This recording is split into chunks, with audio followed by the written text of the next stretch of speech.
नमस्कार साथियों, GS super classes में आपका स्वागत है। आज हम आकाशगंगाओं को पढ़ने जा रहे हैं। चलिए पढ़ते हैं। आकाशगंगा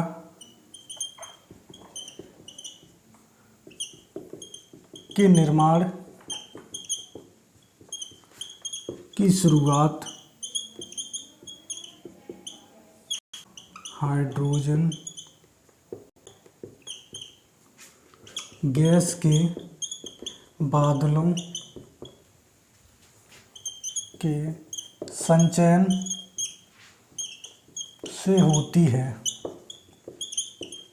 जिसे नीहारिका या नेबुला कहते हैं। एक आकाशगंगा के निर्माण की शुरुआत हाइड्रोजन गैसों के बादलों के संचयन से होती है। संचयन का मतलब होता है बादलों का एक साथ मिलना या इकट्ठा होना, जिसे क्या कहते हैं? नीहारिका कहते हैं या नेबुला। नीहारिका का शाब्दिक अर्थ कुहासा है, ठीक। अर्थात गुरुत्वाकर्षण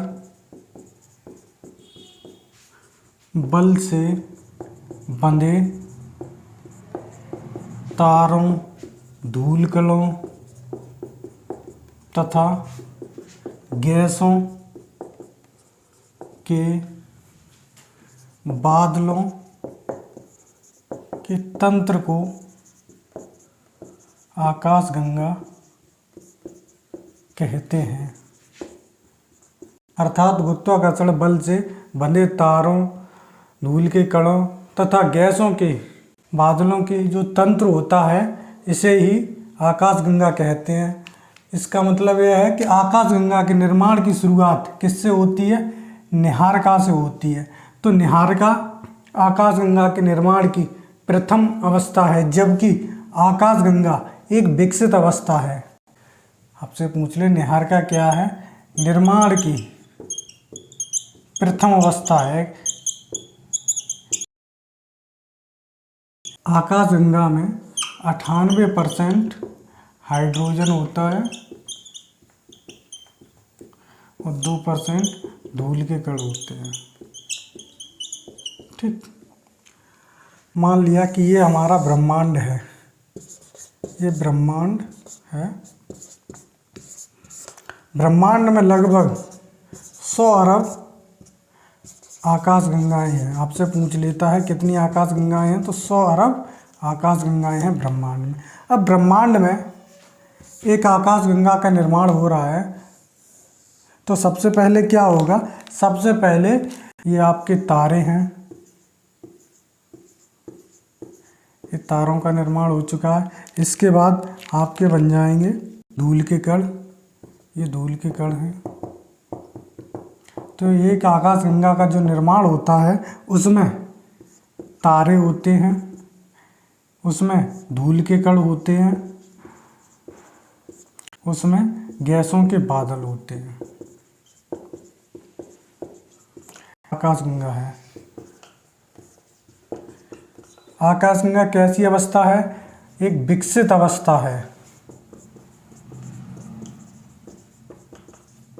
और जबकि नीहारिका निर्माण की प्रारंभिक अवस्था है, ठीक। अब हम देखते हैं कि आकाशगंगाओं के प्रकार। आकाशगंगा के प्रकार, तो आकाशगंगा 3 प्रकार की होती है। नंबर 1 अनियमित, नंबर 2 हो जाएंगे आपकी दीर्घवृत्तीय, नंबर 3 हो जाएंगी आपकी सर्पिलाकार। तो जो अनियमित आकाशगंगाएं होती हैं वो इस प्रकार की होती हैं, जिनका कोई निश्चित आकार नहीं होता। अभी ये इस रूप में है तो इस रूप में आ जाएंगी, यानी जिन आकाशगंगाओं का निश्चित आकार नहीं होता उनको अनियमित आकाशगंगाएं कहते हैं। और दीर्घवृत्ताकार आकाशगंगाएं इस प्रकार की होती हैं। आपको पता है कि हमारी पृथ्वी सूर्य का चक्कर इसी आकार में लगा रही, जिसको कहते हैं दीर्घवृत्ताकार। सर्पिलाकार आकाशगंगाएं एक सांप की तरह होती हैं। जिस प्रकार से सांप एक टोकरी में बैठा हुआ होता है, उसी प्रकार से ब्रह्मांड में 3% आकाशगंगाएं हैं वो अनियमित हैं और 17% आकाशगंगाएं दीर्घवृत्ताकार हैं, जबकि सर्वाधिक 80% आकाशगंगाएं सर्पिलाकार हैं। अब हम पढ़ेंगे दुग्ध मेखला आकाशगंगा को, जो हमारी आकाशगंगा है। तो चलिए अब हम दुग्ध मेखला आकाशगंगा को पढ़ते हैं, जो हमारी आकाशगंगा है। दुग्ध मेखला को मिल्की वे तथा मंदाकिनी के नाम से भी जाना जाता है। अब जो हमारी आकाशगंगा है उसकी पहचान कैसे करते हैं, तो जिस आकाश गंगा में सूर्य, पृथ्वी, ग्रह तथा उपग्रह आते हैं, दुग्ध मेखला आकाशगंगा कहलाती है। तो हम इस आधार पे अपनी आकाशगंगा का निर्धारण करते हैं कि जिस आकाशगंगा में हमारा सूर्य, पृथ्वी, ग्रह, 8 ग्रह तथा अन्य उपग्रह आते हैं, तो उस आकाशगंगा को दुग्ध मेखला या मिल्की वे या मंदाकिनी कहते हैं। ये हमारी आकाशगंगा है। तो मान लिया ये हमारी आकाशगंगा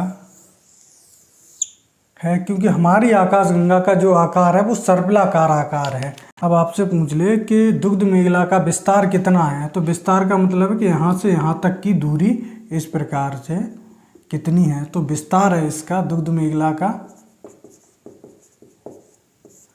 80,000 प्रकाश वर्ष। ठीक।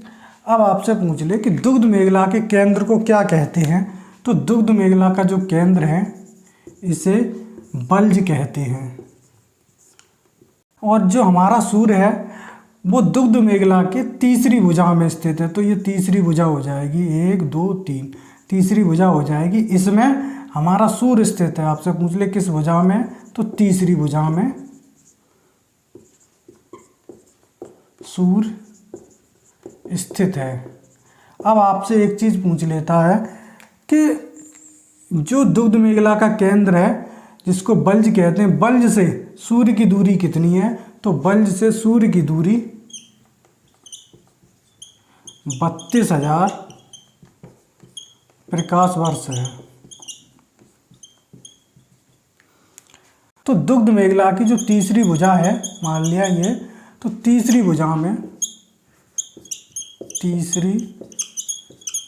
में तारों का निर्माण होता है और प्रतिवर्ष दुग्ध मेखला 10 तारों का निर्माण करती है। यानी हर साल जो हमारी आकाशगंगा दुग्ध मेखला है 10 सूर्य बना के तैयार कर देती है। अब आपसे पूछ ले कि ऑरियंस नेबुला क्या है, तो ऑरियंस नेबुला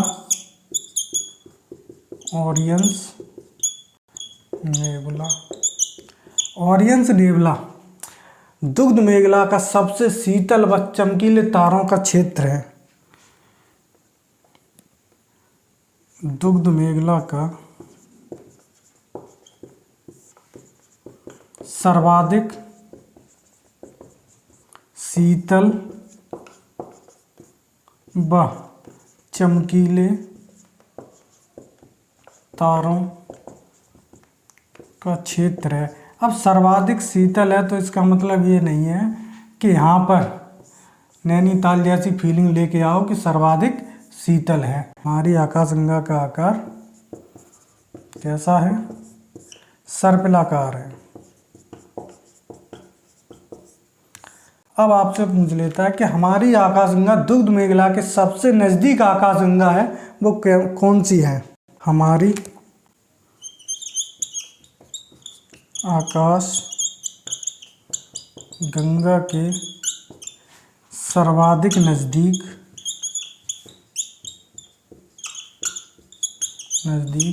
आकाशगंगा एंड्रोमेडा है, इसे ही देवयानी बोलते हैं। अब आपसे पूछ लेता कि ब्रह्मांड में सबसे हल्की आकाशगंगा कौन सी है, तो ब्रह्मांड में सर्वाधिक हल्की आकाशगंगा ओरियंस स्वाड है। तो ये हमने अपनी आकाशगंगा दुग्ध मेखला के बारे में जाना कि इसकी तीसरी भुजा में सूर्य स्थित है। इसके केंद्र को बल्ज कहते हैं और बल्ज से सूर्य की दूरी 32,000 प्रकाश वर्ष है। इसमें एक स्थान है ओरियंस नेबुला। यह दुग्ध मेखला का सर्वाधिक शीतल व चमकीले तारों का क्षेत्र है। हमारी आकाशगंगा दुग्ध मेखला का आकार सर्पिलाकार है। तीसरी भुजा में दुग्ध मेखला के तारों का निर्माण होता है और दुग्ध मेखला प्रतिवर्ष 10 तारों का निर्माण करती है। हमारी आकाशगंगा के सर्वाधिक नज़दीक आकाशगंगा है, जिसे एंड्रोमेडा कहते हैं और एंड्रोमेडा को ही देवयानी बोलते हैं। ब्रह्मांड में सर्वाधिक हल्की आकाशगंगा ओरियन स्वाड है।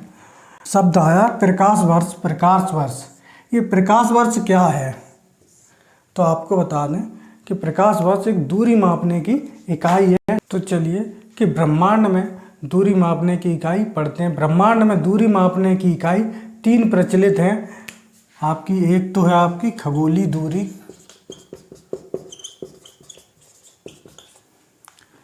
दूसरा है आपकी प्रकाश वर्ष और तीसरी है आपकी पारसेक।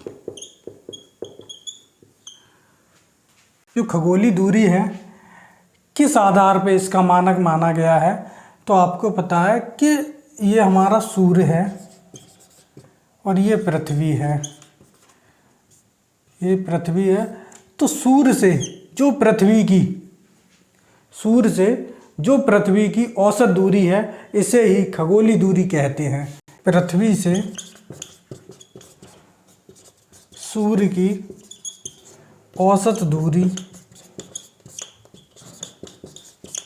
यानी पृथ्वी से जो सूर्य की औसत दूरी है, इसे ही खगोलीय दूरी कहते हैं। औसत दूरी क्यों लिया गया, तो औसत दूरी इस कारण से लिया गया है, मान लिया सूर्य है और जो हमारी पृथ्वी है सूर्य का इस प्रकार से चक्कर लगा रही है, तो एक साल में 2 स्थान ऐसे आएंगे कि पृथ्वी सूर्य से दूर हो जाएगी और 2 स्थान ऐसे आएंगे यहाँ सूर्य से पृथ्वी, क्योंकि यहाँ पृथ्वी होगी और सूर्य से तो नज़दीक हो जाएगी यहाँ पर।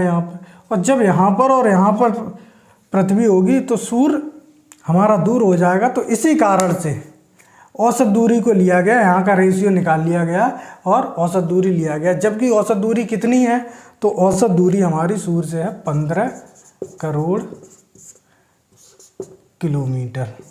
ठीक, तो एक खगोलीय दूरी में 15 करोड़ किलोमीटर होता है। इसको लिखते कैसे हैं, ये देख लो। एक खगोलीय दूरी में, इस साइड कर दे रहे, एक खगोलीय दूरी में होता है आपका 1.5 गुणा 10⁸ किलोमीटर।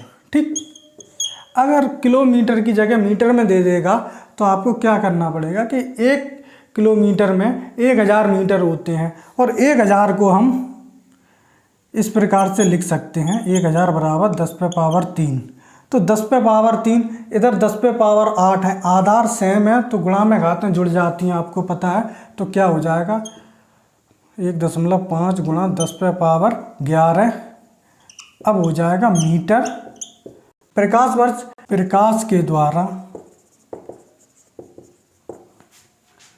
एक वर्ष में जो दूरी निर्वात में तय की जाती है उसे क्या कहते हैं, उसे प्रकाश वर्ष कहते हैं। यानी एक वर्ष में प्रकाश जितनी भी दूरी तय करेगा निर्वात में, उसे प्रकाश वर्ष कहते हैं। एक प्रकाश वर्ष बराबर आपका हो जाएगा 9.46 गुणा 10⁻12 किलोमीटर। अब इसको भी मीटर में दे दे तो आपका हो जाएगा एक प्रकाश वर्ष बराबर 9.46 गुणा 10⁻। अब आपको पता है कि 1 किलोमीटर में 1000 मीटर होते हैं। 1 किलोमीटर बराबर 1000 मीटर, और मीटर को आप 1000 को इस प्रकार से लिख सकते हो। जब इस प्रकार से लिख सकते हो तो यहाँ पर जो 10⁻12 है तो इसमें मल्टीप्लाई करेंगे तो आधार सेम है। जब आधार सेम है तो गुणा में घातें जुड़ जाएंगी, 12 3 15 हो जाएगा, 10⁻15 मीटर। पारसेक ब्रह्मांड में दूरी मापने की सबसे बड़ी इकाई है। पारसेक दूरी मापने की सबसे बड़ी इकाई है। इससे बड़ी कोई भी ब्रह्मांड में दूरी मापने की इकाई नहीं है। एक पारसेक बराबर होता है आपका 3.08 गुणा 10⁻13 किलोमीटर। अब इसको भी मीटर में दे दे, आपका हो जाएगा 3.08 गुणा 10⁻, भाई 3 और बढ़ जाएंगे तो कितना हो जाएगा, 16 मीटर। ठीक। और एक पारसेक बराबर इस प्रकार से भी दे सकता है आपको कि एक पारसेक बराबर 3.26 प्रकाश वर्ष होता है। यानी 3.26 प्रकाश वर्ष इकट्ठा कर लो तब एक पारसेक के बराबर हो पाएगा। अब आपसे पूछे कि ब्रह्मांड में दूरी मापने की सबसे बड़ी इकाई कौन सी है, तो सबसे बड़ी है पारसेक। इसके बाद आ जाएगी प्रकाश वर्ष, और इसके बाद आपकी हो जाएगी खगोलीय दूरी। तो चलिए, आज हमने आकाशगंगाओं को पढ़ा। अगर आपको वीडियो अच्छी लगे तो लाइक तथा शेयर करें और चैनल को सब्सक्राइब करें। धन्यवाद।